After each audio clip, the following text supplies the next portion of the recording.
Hey, what's up, Bootstrappers? This is Ryan Nickel coming at you with another Flashcard Friday.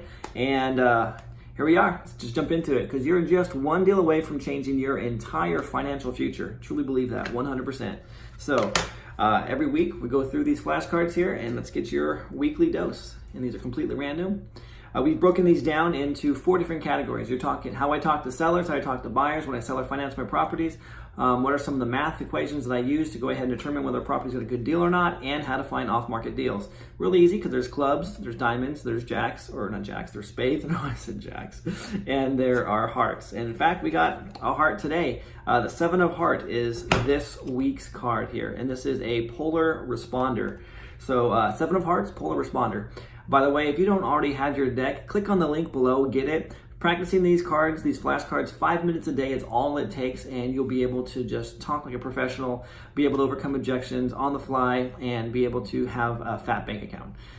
Okay, that's a disqualifier right there. You gotta make sure that results are not typical. Can't promise any kind of performance enhancements, any kind of what do you want to say? Bank account or promises of making money, because you could just read these and nothing's going to happen. But anyways, you're going to put these into practice, and 5 minutes a day is all it really takes. Okay, so 7 of hearts, polar responder. People tend to respond to the opposite to what you're asking or saying. If you know what you want them to say, suggest the opposite. For example, how come you're not listing with an agent? We can close in 9 months. Will that work for you? So the whole idea is to have them to draw out the objection without you actually saying it for them. You want them to voice their own concerns. So for example, when you're looking at a house and they're like, I'm trying to, like a for sale by owner. Like, well, why aren't you listing with an agent? Well, I don't want to pay the commission. Oh, agents don't do anything. They're lazy. I don't want people tramping through my house, going through all my drawers and stuff like that. So you're looking for all these objections and the reasons why they aren't doing what they're doing.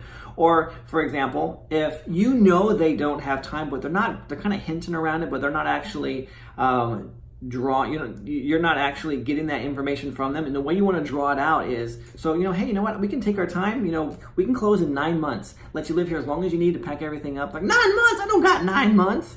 And so you usually want to suggest the opposite of the direction you want to go. So if they're heading one direction, go this way, and they're going to continue to go that way. They're going to be this negative responder. So if you know that they're heading that direction, you want, and it's not the direction you want them to go, you need to go ahead and pose a question in an opposite direction or in the same direction that they're going, so that they turn around and come back your way.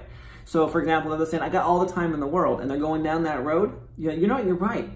You know what, we can go ahead and we can wrap this thing up. We can give you 9 months to close on this deal, so you can make sure that you have all the time you need to pack. No, 9 months, I need this quicker than that. So now they're turning around and they're coming back your direction.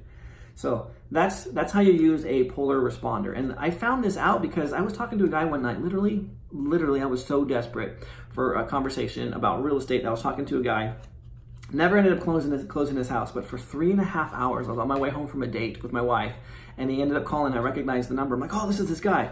I chatted with him from like 7:45 to it was like 11 o'clock at night. It was ridiculous. It was so just frustrating because this is back in my early days where I thought that I needed to be a friend to somebody. And if I was a friend, people like and do business with their friends. That's the way he's going to do business with me. And just in talking with the guy, I got frustrated. I'm like, you know what? You're right. I'm not going to buy your house. He's like, wait a minute here. I wanted to sell you my house. And all of a sudden we started I'm like, oh crap, this guy's a polar responder. He's totally responding the opposite of what I'm telling him to do. Because the whole time I was trying to be his friend. We're going down the same road here, and he just kept going farther and farther and farther. And as soon as I flipped it on him, boom, he came rushing back. It's almost like a takeaway close, but it's different. It's more strategic. So that's what a polar responder is, 7 of hearts. If you don't already have this flashcard deck, there's a lot of good nuggets when you're talking to sellers and talking to buyers on how to get them to reveal their closely guarded secrets so that you can be able to help them move past onto a different situation. Just kind of wrapping it up with this gentleman that I spoke to, I think it was probably about 3 or 4 years ago, about 3 years ago. I became his financial power of attorney. I still have control of this house, and we gave him a life estate. So when he passes, that'll be our home. But anyway, that's how that one worked. But anyway, 7 of hearts. If you don't have this, click the link below, and I'll see you guys in the next one.